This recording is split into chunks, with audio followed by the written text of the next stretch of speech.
For a self-proclaimed nihilist and for a further self-proclaimed writer, my experience as far as either goes can be summed up to this. I recently graduated college and that's it. So consider this video my sort of dissertation, as if I were to go into a higher degree of education for, say, philosophy or something. I want to prove that I'm not just some armchair philosopher and that I have the chops to not only dissect but also write my own personal stories. Who better to break me in than the Blue Bear himself?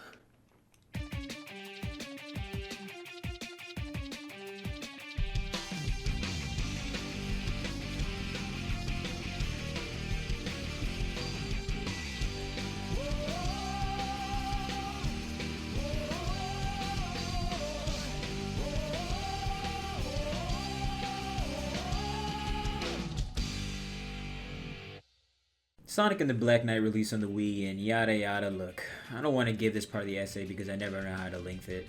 Game released on the Wii and was the second part of a planned 3-part game series. I say planned because only the first 2 games, dubbed the Storybook series, were released. Sonic and the Secret Rings and Sonic and the Black Knight. I played both extensively as a child, but it was always something about Sonic carrying around a sword that intrigued me. Without giving a play-by-play in a way that can also get lengthy, Sonic and the Black Knight is a game about the absolute freedom, living a life of philosophical nihilism. Now, for everybody who didn't immediately click off due to a religious bias, a deeply seated hatred for nihilism, or because their attention span knows they can't handle this video, let me explain some things first. I must repeat that this video serves as my ploy to display a deeper understanding of philosophical topics I wish to be fluent in. I'm essentially trying to say I might not be right on everything, which is why I'd hope people would either correct me or share their own philosophical or theological beliefs. I wasn't joking about that just graduated college bit. One of my fondest memories in higher education was getting higher outside with a bunch of dudes talking philosophy. The school, I suppose we should call it, is one that thrives only from discussion. That's how the white dudes knew it after stealing it from the black guys, of course.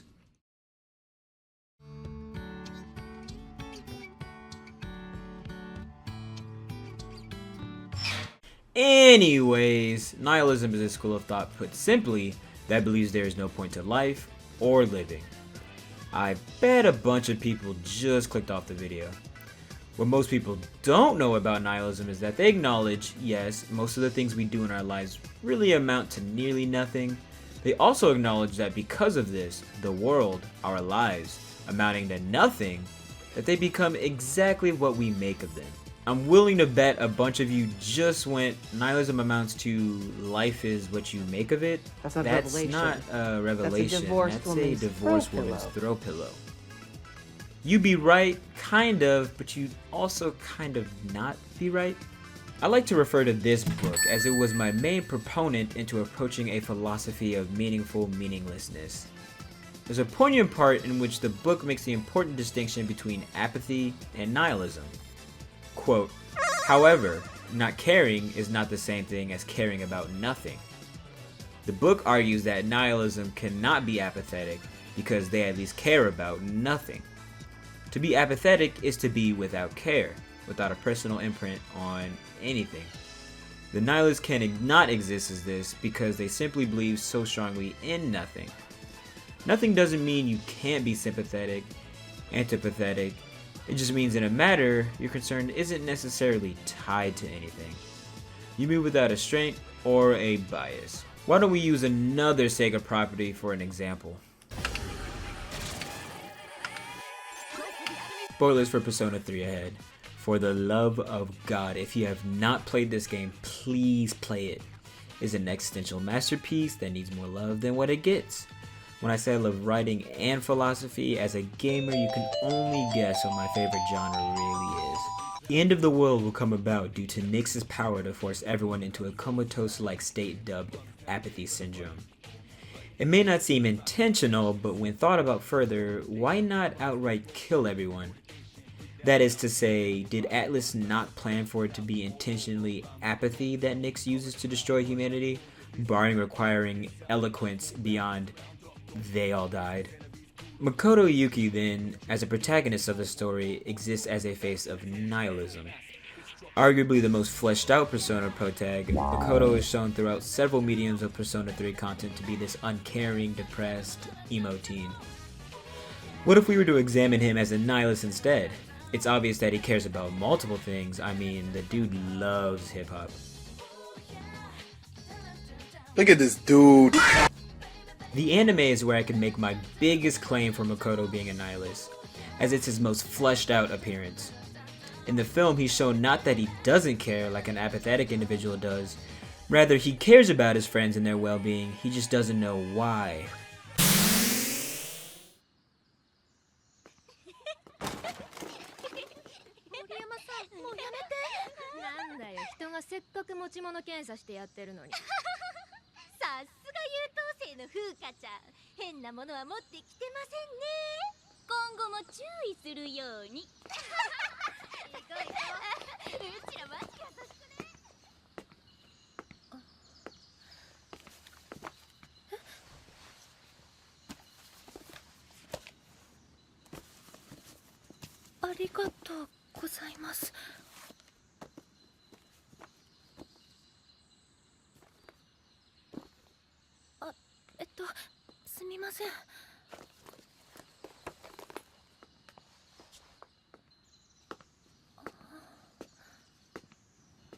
Makoto's journey throughout Persona 3 is not learning to care, to reject his own personal apathy. His journey throughout Persona 3 is learning why he should care. This culminates with his sacrifice, as Makoto, through his nihilistic approach, finds his meaning in protecting his new friends, his new nothing. As Makoto becomes the Great Seal, his sacrifice ultimately amounts to nothing beyond the value he placed on it. Think about it. No one knows what happened to him, that he gave his life up in order to save the entire world. His friends, though, the people who gave his meaningless meaning, they know of his sacrifice. Our friendly book also likes to use nihilism as a form of denial of death, which is poignant in the face of Sonic and the Black Knight's existential themes. It argues, quote, "Nihilism is thus seen as a result of our fear of death, and so the more we flee from death, the more nihilistic we become. To say that life is meaningless, as the existentialists do, is not to advocate for nihilism, but to combat it. By removing the false sources of meaning we rely on, such as God or DNA, we can confront the fact that we are alone and embrace the consequence of that fact, that we alone are capable of giving meaning to our lives." End quote. While this might seem like a refutation of nihilism in the face of our impending mortality, there's wording used in these passages which I believe still lends it to supporting nihilism. Furthermore, its argument as nihilism existing as the end result from our fleeing of our own mortality holds weight when we begin to analyze Merina's plight. Essentially, hold fast to that notion when we return to her character. Ultimately, this passage expresses that nihilism is seen as a result of our fear of death. Given that its main argument is, we see nihilism as the denial of death, as we attribute its, death's, eventual introduction as something beyond our control. I think that still holds space for nihilism. We can once more return to Persona 3, where Makoto, once again in the movies, is shown not to really care much for his own mortality. This would be nihilism in the first sense, a clear lack of weight on the importance of death, therefore leading to his generally discarding the value of his own life. Throughout the course of the story, though, Makoto finds the meaning of his life through his friends, and while this might seem like an eventual shedding of a nihilistic philosophy, I think the ending gives us a little more information to glance into. Makoto sacrifices his own life in order to cast the Great Seal, sealing away Nyx, the Avatar of Death. After this act, he remains alive, although dying in a state where he essentially operates as a husk without a soul. While this point can be refuted, seeing as Makoto is of the banner protagonist that isn't speaking much, not once does Makoto bring up the fact that he is dying. Throughout the end of the game, multiple different characters comment on the fact that Makoto looks drained or tired. Yet he never brings it up because sacrificing his own life was essentially nothing to him. Not in the sense of like literally nothingness, rather the value of his life in a spiritual sense became his bonds and the friends he had made throughout his journey. The value of his physical life, the essence or DNA that the book like referring to, still remained the same. In both the games, and especially the movies, Makoto's outlook on the value of his physical lifeline remained nihilistic. He found meaning in his spiritual life through his connections, but was so ready to give away his actual, needed to breathe and function life in order to, as far as his soul was concerned, ensure he protected his spiritual life. All this to say, Makoto throughout the story of Persona 3 finds existential value in his life spiritually. He makes friends, nurtures connections, he changes as a person as anyone would when exposed to other consciousnesses. This in turn helps him find the meaning in others' lives while never abstaining him from his ideal of using his own life as a tool, being it throwing around haphazardly at the beginning of their journey, to purposefully draining it to seal away mankind's impending doom. That might be a little heavy-handed and more so a negative example of nihilism coexisting with the healthy conceptualization of death, but the argument still holds fast. One can be cognizant of their own death and in that still live a life of meaning given the absurd circumstances without absolving from nihilistic ideals of immortality. That is all to say, these two concepts might butt heads to some degree, but they're in no way, shape, or form mutually exclusive. So yeah, I hope that kind of gives a better outlook to positive nihilism, or attempting to find meaning in the meaningless. Now, how does this all apply to Sonic?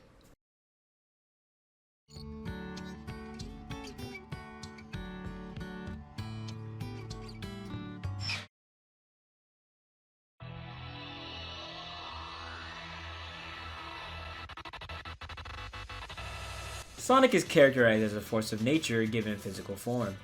Often depicted with powers related to the wind, Sonic is this character that blows in from out of town, fixes your problem before you can even think about your problem existing, and then disappears just as quickly. It's what draws a lot of us fans in. Sonic isn't your typical hero. Not in the sense that he doesn't commit heroic deeds, because that's literally all he does. Rather, Sonic never sees his acts as heroics. Sonic does what he does because he wants to and lives by a code all to his own.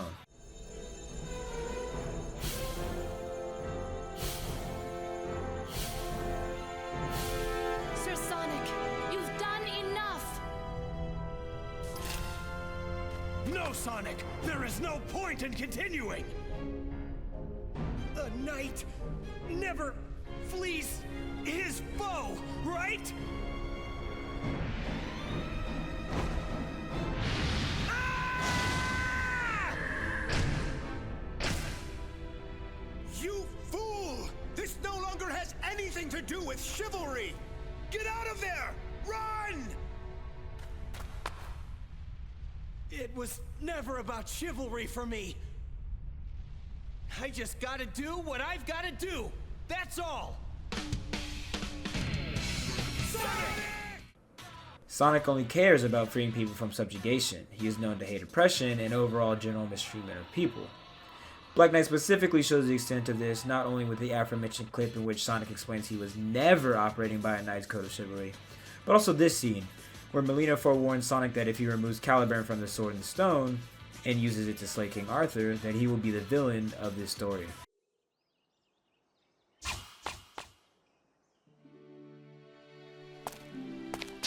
This must be it. Are you ready? Ready for what? If you remove that sword and defeat King Arthur with it, you shall forever be the worst of knights, slayer of kings. Guess I can't be the hero every time.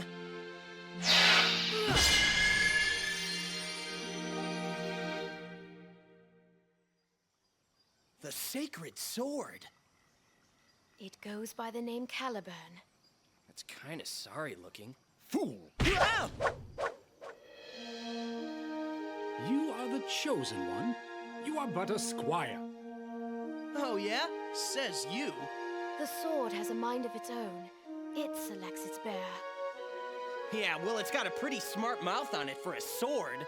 The impertinent one is you, knave. Brace yourself, for I shall train you until you are worthy.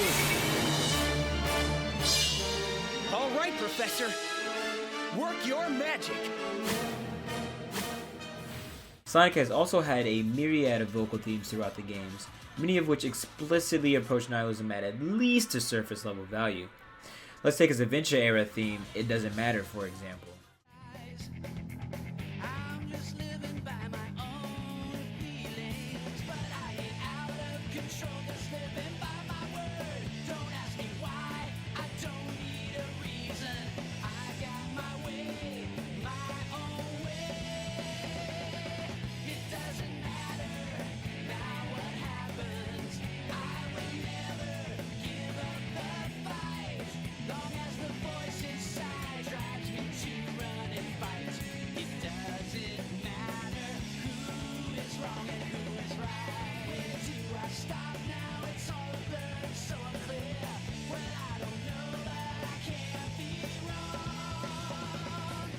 In the song, Sonic lays out his philosophy plain and simple. In most aspects of his life, none of it matters. Sonic doesn't care who is wrong, who is right, such mundanity, things that might seem irrelevant to him, could be aspects of moral nihilism, but I won't really delve into that. Rather, Sonic is a true nihilist in that he doesn't care for the specifics of any one event, he only cares that what he does remains true to himself, how he would want to lead his life, and the ways in which he'll help those around him. It's one of Sonic's most popular vocal themes for a reason. I want to look at a song specifically from Black Knight now, and while I will definitely save songs like With Me and Night of the Wind for later, I really want to focus in on Fight the Night.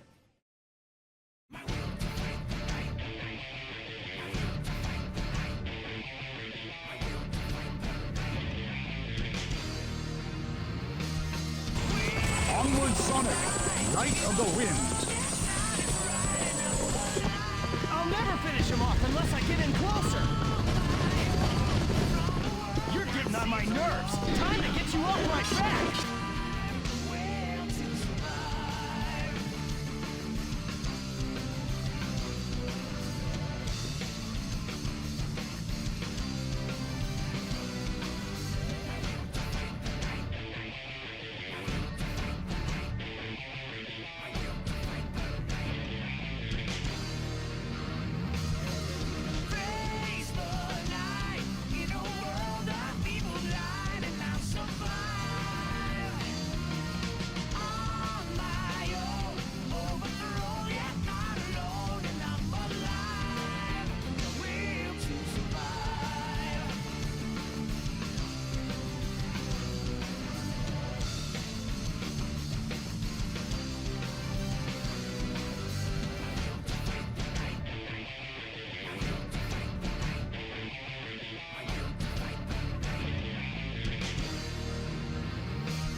Fight the Night is a song that plays whenever Sonic fights King Arthur.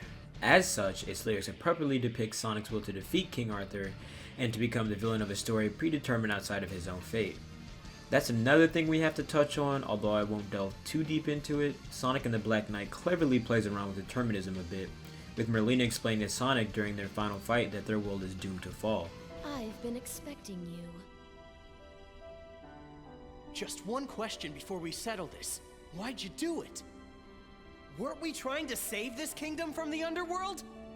This kingdom will fail one way or another. Such is its fate.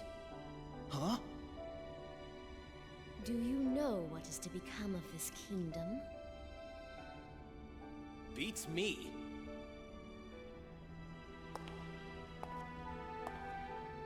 Lancelot and Gawain's rift shall doom the Round Table. Arthur is struck down by his son Mordred and departs for Avalon.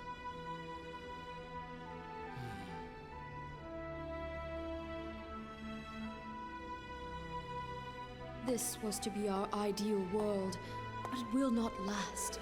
King Arthur and the Knights of the Round Table will end in ruin. The King Arthur my grandfather Merlin created led to nothing but mistakes.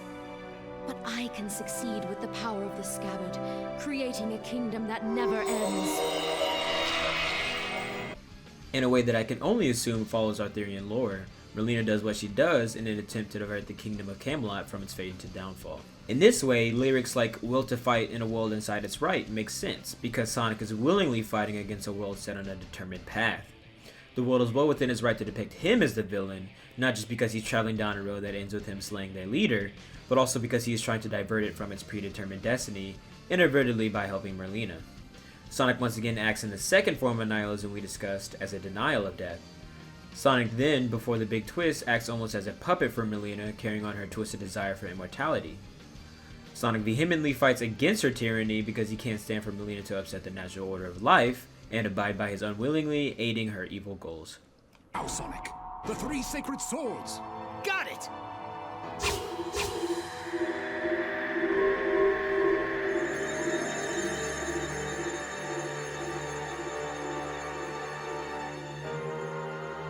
can this be?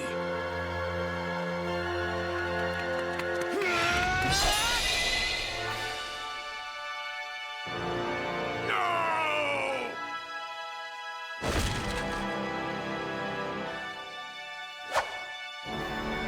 Yes! I did it!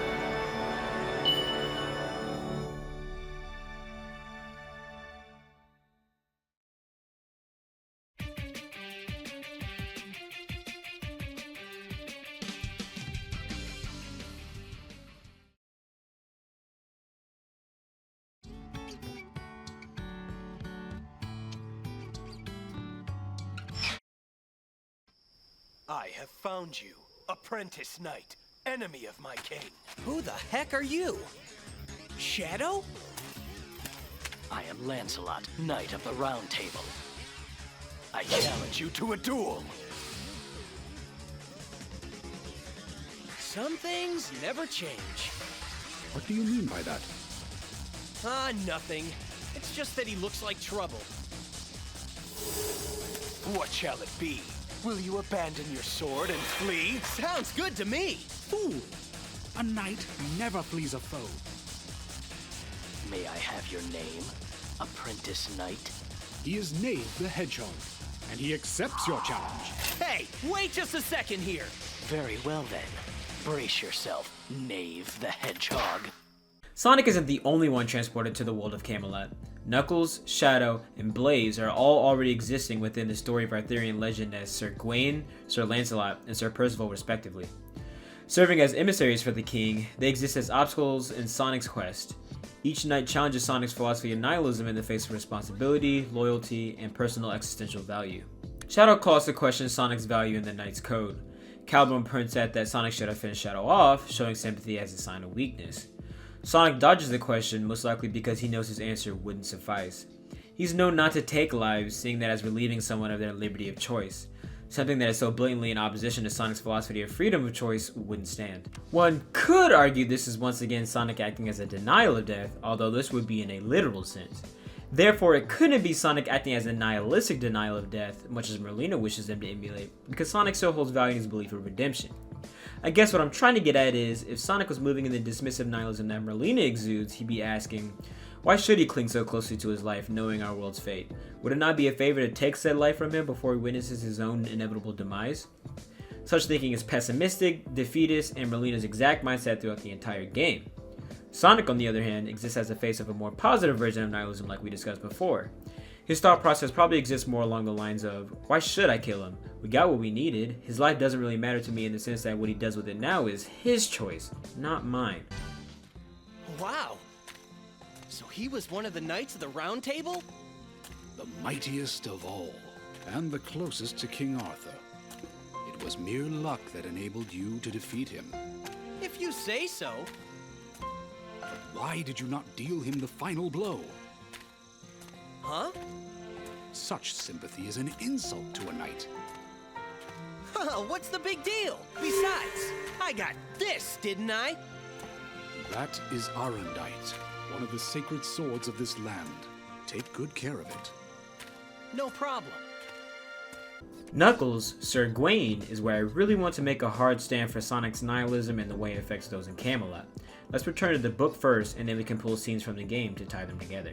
The real world is dehumanizing, and we should just learn to accept it. If helping people to accept the normalcy of nihilism serves to help people become exploited and dehumanized, then arguments that treat nihilism as either an individual failing or as a cosmic truth are arguments that serve exploitive and dehumanizing ends. For Plato, the answer to this question is that workers were willing to work for a living because they believed no other way was possible. But of course, as Eddie Murphy illustrated in Coming to America, such desirability by association to one's value solely through means of being able to work and produce, rather than what one can produce, can be deceiving, as we can never know whether people who claim to desire us will continue to desire us if his fortune fell and we no longer had any association with such desirable goods and services. In other words, such fulfillment still leaves us feeling empty. Now let us examine Knuckles' dialogue after defeating him. To lose to a mere apprentice? I have been disgraced. Only death can remove this stain upon my honor. Give me a break! What's up with all this drama? Silence! Silence, I say! A knight who fails their king is unfit to live. Isn't there more to being a knight than just serving a king? Huh? I'm out of here. People to save, you know? There are a lot of parallels between Knuckles' plight and the nihilism in the book. To give a SparkNote summary, our book explains that nihilism is inherent to everyone, as we live in a society established upon its very roots. Our value as individuals in a capitalistic society lies not in the things that we are capable of creating, rather that we are capable of creating them in the first place. This creates a feedback loop where we perpetuate a society that only values us beyond production, and we extract whatever little feel-good juice we can from that, or turn our eyes away and accept that that's just how it is. Sir Gawain attempts to take his own life as he's defeated by Sonic, someone who is only an apprentice in swordsmanship. Sonic stops him, exclaiming, "Isn't there more to being a knight than just serving a king? And I'm out of here, people to save, you know." Knuckles is brought to silence as Sonic leaves. Sonic here expertly uses his nihilism to dissuade Knuckles from taking his own life, but more importantly to wake Knuckles up. He essentially says, "Hey man, none of that loyalty crap matters, rather being a knight means helping people, right?" He's inviting Knuckles to acknowledge the nihilistic nature of the caste system he exists in, while also highlighting that his value in his society lies not in his capability to do his job, instead lying in what his job entails. He's not a knight to serve some figurehead, he's a knight to help people. Sonic also embodies our book when he doesn't treat his version of nihilism as a universal truth, nor does he allow Knuckles to sit with his own personal nihilistic outlook on life. I like to hone in on Knuckles because his arguments embody a lot of points Merina likes to engage with when it comes to making her arguments for her actions. Essentially, both characters believe that in some way, shape, or form, their lives are already defined for them. That is to say, Knuckles believes that without his honor and record as a knight, he exists as nothing. Merina believes that without her intervention, her world will eventually become nothing. Both characters believe that their fate is beyond their control, and that has turned them to a version of nihilism that makes them bitter and callous. It's only through Sonic's intervention, through his introduction of his own nihilism, that Knuckles' worldviews change and that Merina can be defeated.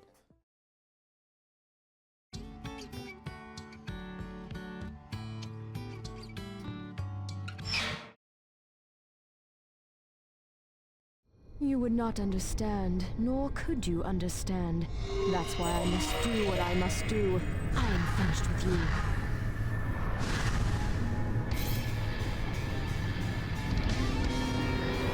What good is a world that goes on forever? That sounds pretty lame. Speaking of Merina, let's turn our attention to the witch who believed the falsehoods of immortality. From the outset of Sonic's journey, Merina has been not only his reason for arriving in Camelot, but also the main force guiding him throughout his adventure. Merina was one who brought Sonic into her world, and it was Merina who invited Sonic to wield Caliburn, thus introducing him into the story of King Arthur as an agent outside of the fate of the story. It isn't until the game throws a player into its false ending that Merlina's true intentions are revealed.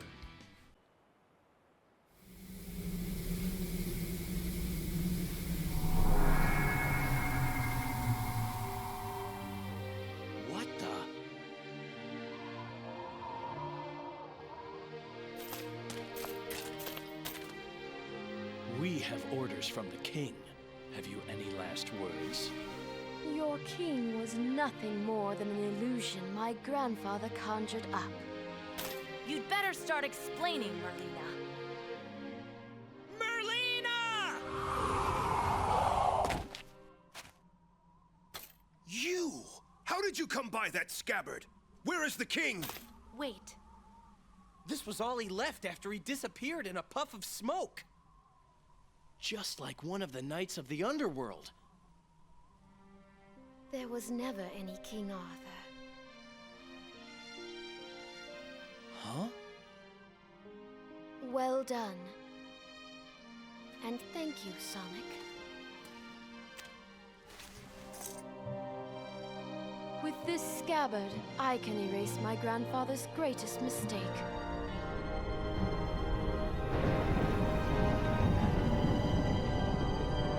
What? I shall make this kingdom eternal.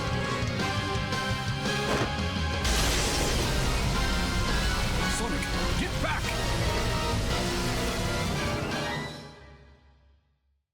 Merlin, Merlina's grandfather, created King Arthur in the hopes of stopping Camelot's eventual downfall, thus granting him immortality. Arthur took this power and went mad though, communing with dark forces and subjugating the people of Camelot to totalitarian control. Merlina used this as a guise to fool Sonic, convincing him to slay the aberration of King Arthur in order to gain possession of her true goal. It isn't until Sonic acknowledges that nothing else matters, no code of honor, no compass of ethics, no predetermined story, nothing is going to stop him from keeping to his truth, that moment he is able to wield the legendary sword Excalibur. Donning a golden suit of armor as Excalibur Sonic, he now holds the power to defeat the Dark Queen Merlina.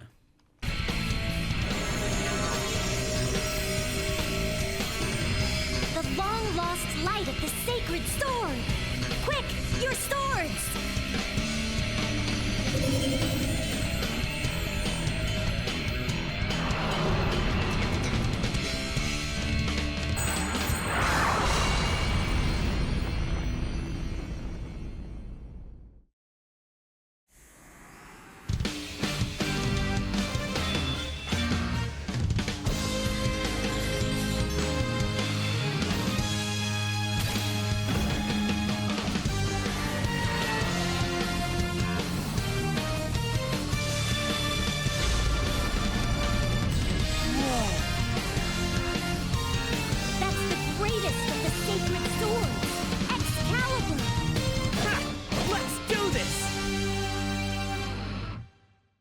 The final boss, Dark Queen, is multifaceted in that between With Me, the fight itself, and dialogue spoken during the fight, there's a lot of philosophical debate to extract. Let's start with the track that plays during the fight, which is, of course, With Me. A cool gimmick you'll notice with this song is that the chorus could be interpreted to be coming from Sonic's point of view, whereas the verses could be coming from Merlina's perspective. I want to return to the idea of nihilism being used as a form of denial of death, because here in this fight we see two sides of nihilism tackling the existential problem of one's own mortality. Sonic exists as a positive outlook on it, earlier in the fight when Merlina asks Sonic if he knows the fate of her world, and also his opinions on the ending of not just worlds, but lives in general. Sonic answers with a rather passive, so what-esque attitude, and Merlina attempts to reach out to Sonic to allow him to empathize with her, but Sonic is simply ready to get active. There's a line I really want to lock in on, and then I promise we'll return to the lyrics of With Me, given a little bit more context. This story and the world it created will come to an end. Is that what you wish? Nah, it's not gonna end. My stories only end when I stop running. No, it will not be an end, but rather a beginning to a new story. I like this line a lot. For a myriad of reasons, above all, it perfectly encapsulates Sonic's feelings on mortality and its finite nature. It might seem crazy to paint Sonic as someone who sees himself above death, but I think it's almost accurate. Sonic doesn't worry about death. For him, it's simply something that comes when he's ready. To Sonic, death is nothing.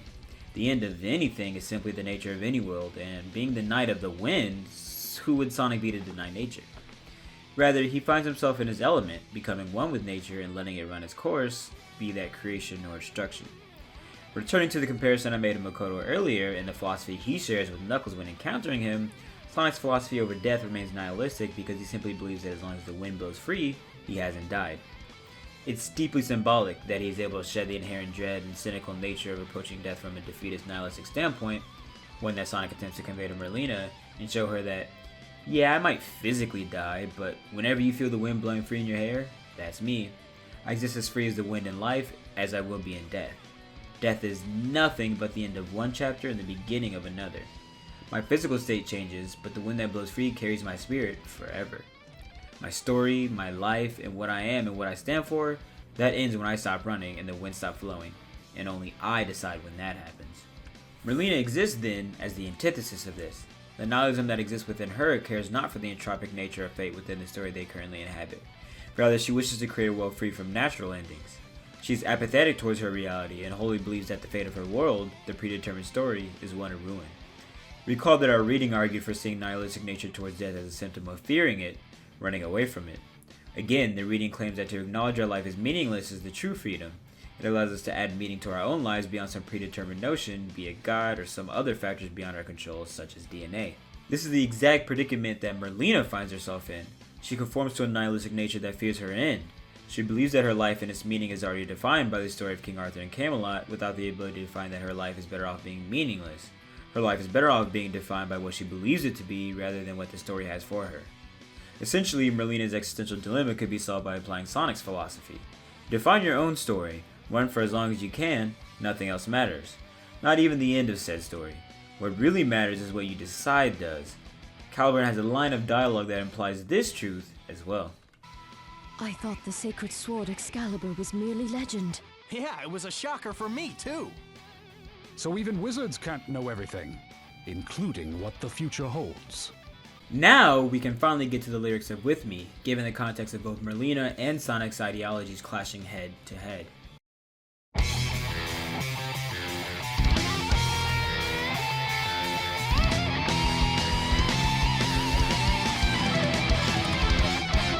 You know, every world will have its end.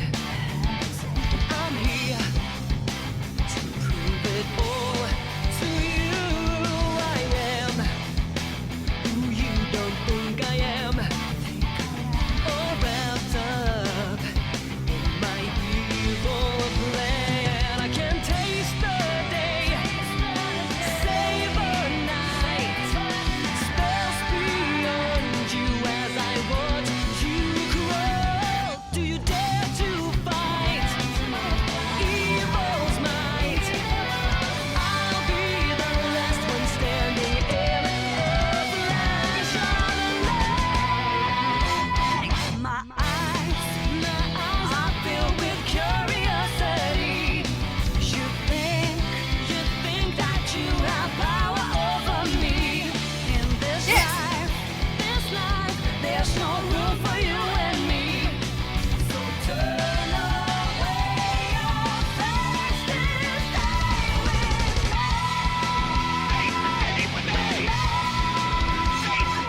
me.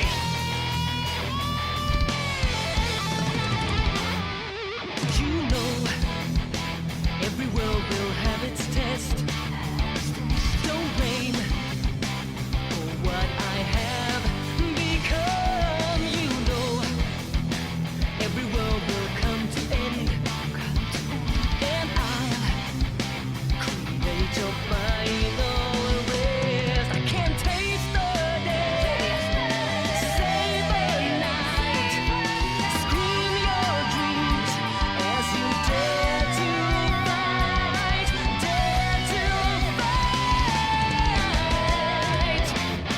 My eyes are filled with curiosity. You think that you have power over me. In this life, there's no room for you and me. So turn away your face and stay with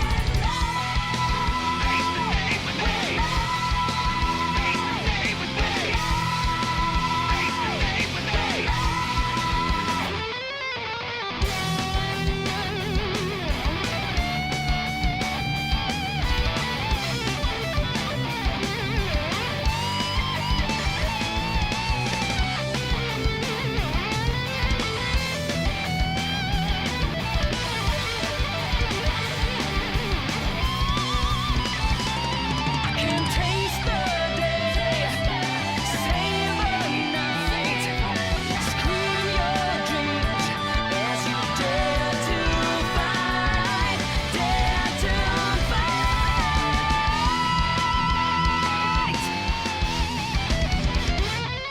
My eyes are filled with curiosity. You think that you have power over me. In this life, there's no room for you and me.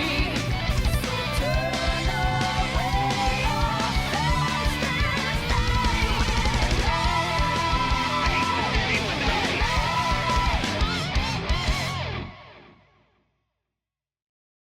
Merlina's point of view from the song is a defeatist one. Whenever she speaks as though her life and its meaning have already been defined. Lines like, I'm here to prove it all to you, and don't blame for what I have become, imply that Merlina is simply accepting her fate, falling into a negative nihilistic mindset that she only exists within the confines of her own story. Sonic, on the other hand, refutes this, claiming, my eyes are filled with curiosity, acknowledging that between Merlina the Dark Queen and the story of the Knights of the Round Table that You think that you have power over me. Here we see that Sonic's essentially saying, I'm the arbiter of my fate. Every day I change those around me and help them become better people because of what I believe in. You've consigned yourself to an ending that you don't even know is completely true yet. Let me show you the value of exploring your own meaning. There's no space for both my freeing sense of meaningful meaninglessness and your anxious anticipation of the end of everything. Sonic is using his nihilistic nature to show Merina that she can believe in a future that isn't determined for her, in the same ways that he showed Shadow that dominions over others doesn't matter or cannot exist when one is focused on their own path, or in the same ways that he showed Knuckles that one's purpose isn't solely and universally nihilistically defined by their ability to complete a task, rather it lies in what that task is. Sonic even induces a change of heart in Blaze, helping her to realize that Sonic defeats all of these highly trained Knights of the Round Table simply because he doesn't allow himself to be tied down by random concerns. The claim, I have no master except the wind that blows free, is Sonic exclaiming that, because I believe only in myself and nothing else, I live a life of freedom that's only subjugated by the freedom that flows in the wind. It's this exact same philosophy that empowers Excalibur Sonic to defeat Merina, the Dark Queen. Time to go all out. Over now.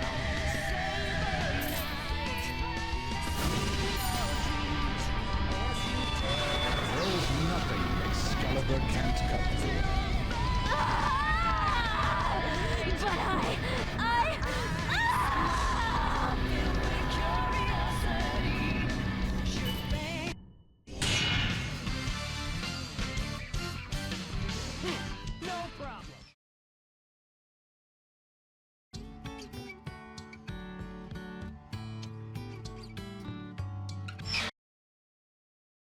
In 2009, Sega created a masterpiece of a narrative that served as a sequel to a sub-series of Sonic games focused on adopting popular folklore into stories Sonic could run through. While Sonic and the Secret Rings was confined with a narrative not nearly as interesting and gameplay objectively worse, both games continue to appear in discussions as some of Sonic's best characterization.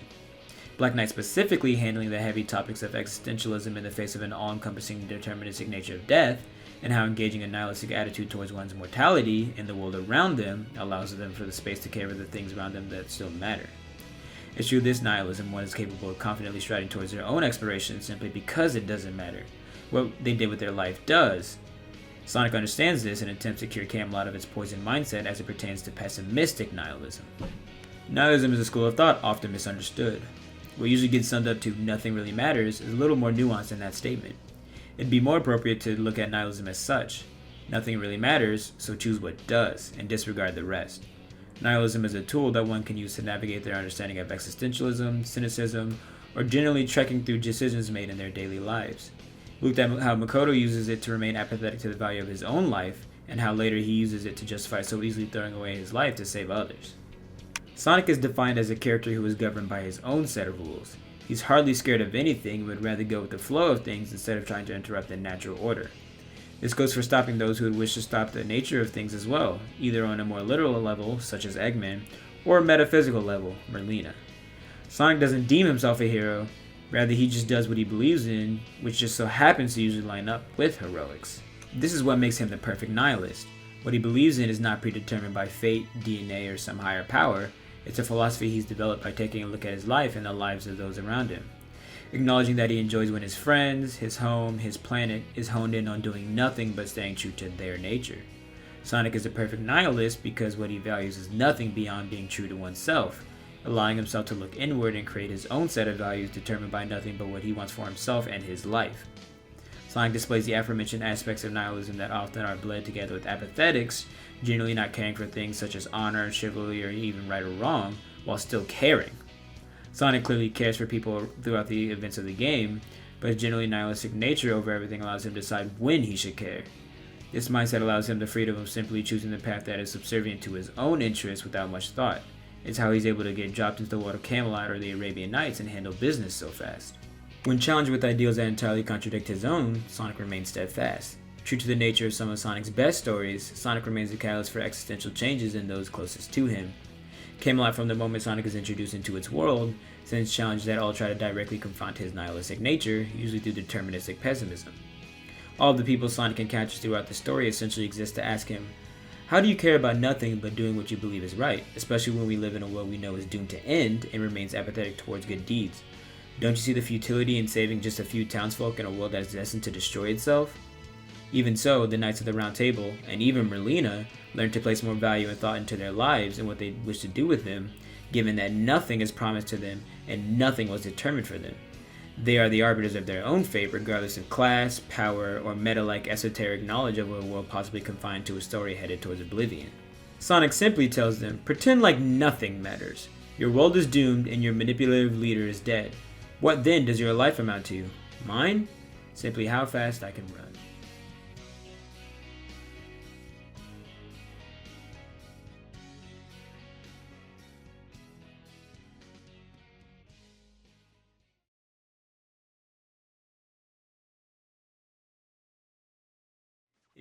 If you made it this far into the video, let me first off say I appreciate you. You can kind of tell this is not me reading from a script based off the fact that it's flowing a little bit better, I guess. I haven't read off of a script or off of a page in general since like middle school when I was in theater, but that's really irrelevant. This is my first time doing one of these. I've always wanted to work on video essays, and if you look at my Google Drive, I have docs pages long of just essays that I wanted to do, but I never did.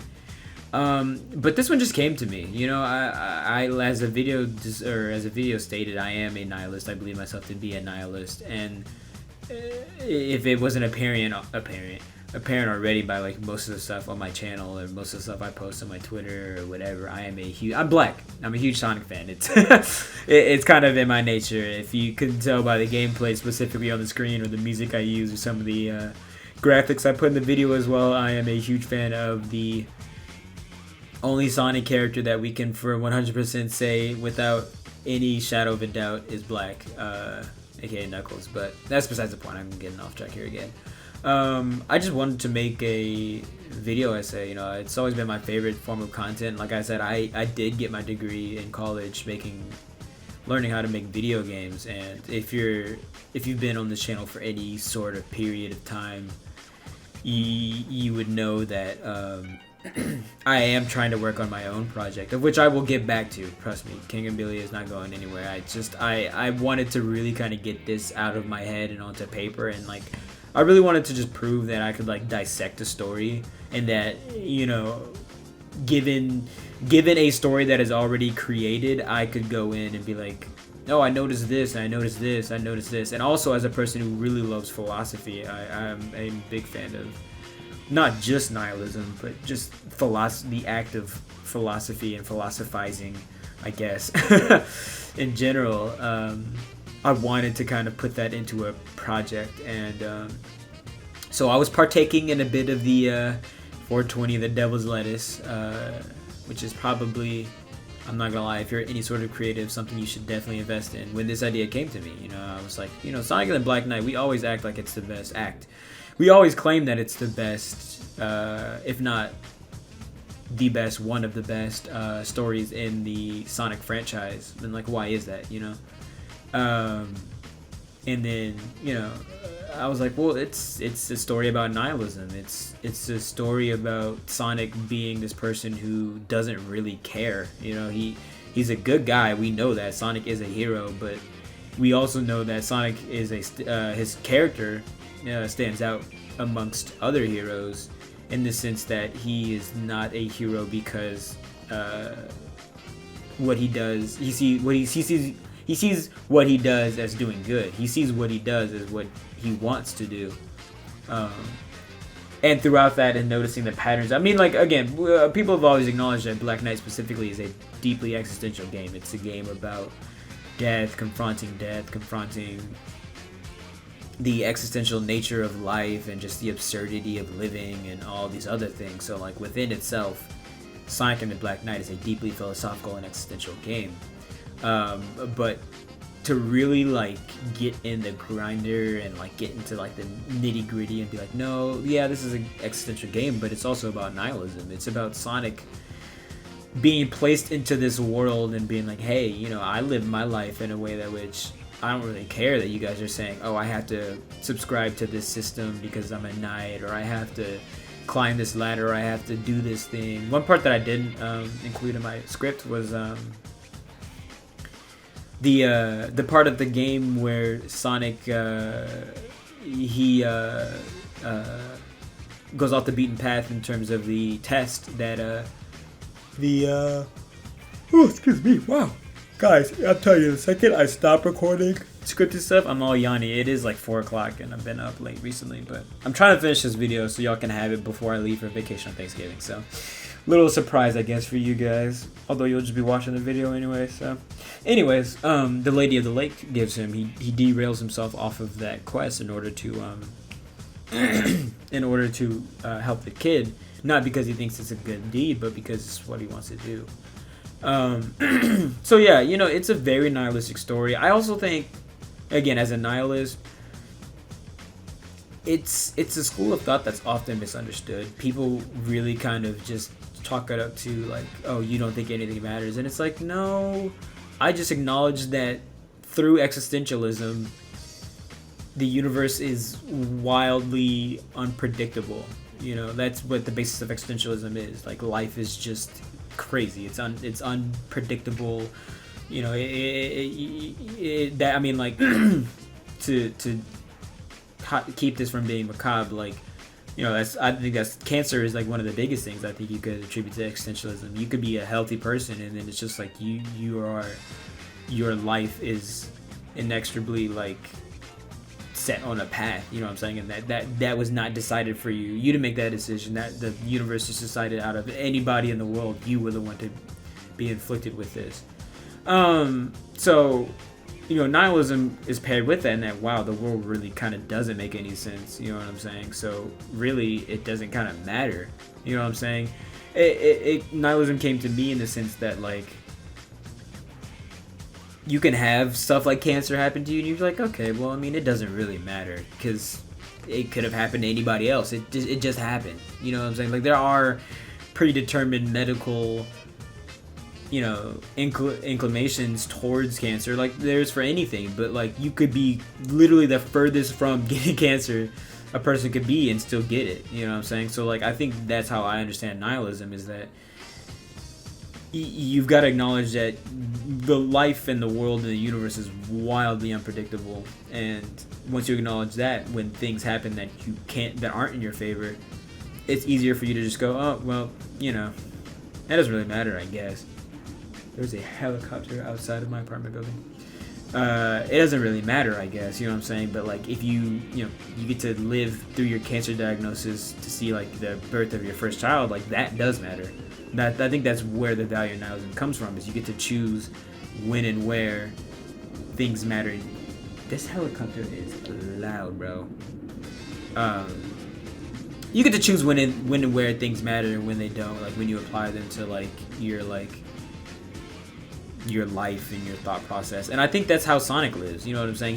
We all know he is a flighty character. That's in his nature. You know, Sega, they might not be cooking with the character nearly as much as they were in the mid 2000s. And you know, I'm not just saying that because I was born in 02, but you know, Sonic has always been this character that's personified by the wind, and he's personified by his, like, you know, flighty nature. He isn't prone to just being sat in one place and kind of sitting there and idling. He likes to be on the move, and so I think in that way, not only does he not really kind of subscribe himself to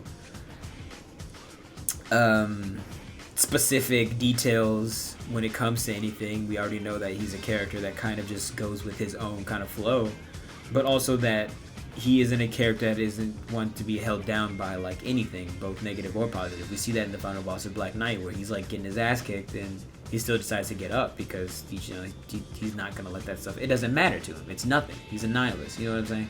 So it was a fun thought experiment. Again, I've always wanted to make a video essay for like the longest time. And I think since I started my YouTube channel, maybe, which, I mean, I don't think anyone here is going to go that far back, but the main channel that I used to like watch YouTube is completely different. And I have some videos on there. I think I haven't privated yet because, you know, anyone who's been on YouTube has had that one phase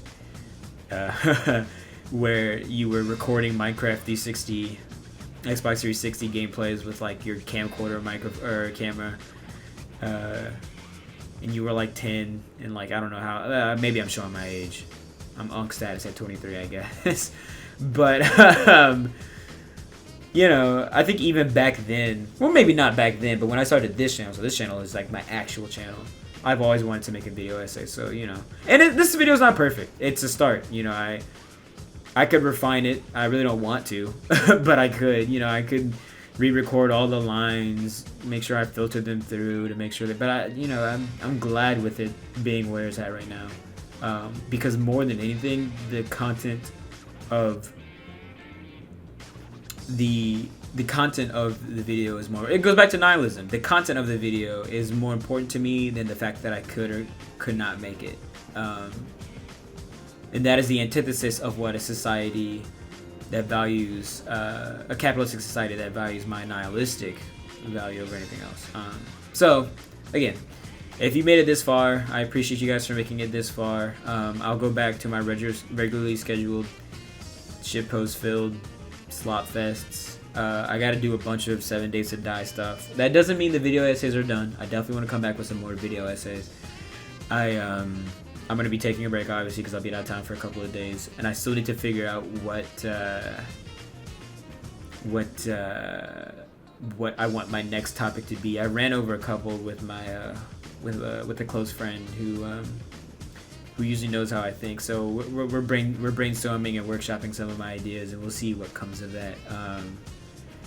But yeah, I'll be back to my regularly scheduled videos. I think I did post that 7 Days to Die teaser, so that's going to be what I'm working on next, probably for a while, because I have like several hundred gigabytes worth of 7 Days to Die footage on my computer that I need to get rid of, because I told my buddies that we are not playing that game again until I get rid of that footage. So got to get through that first, but then video essays are not gone for good, and I just hope you guys enjoyed this one.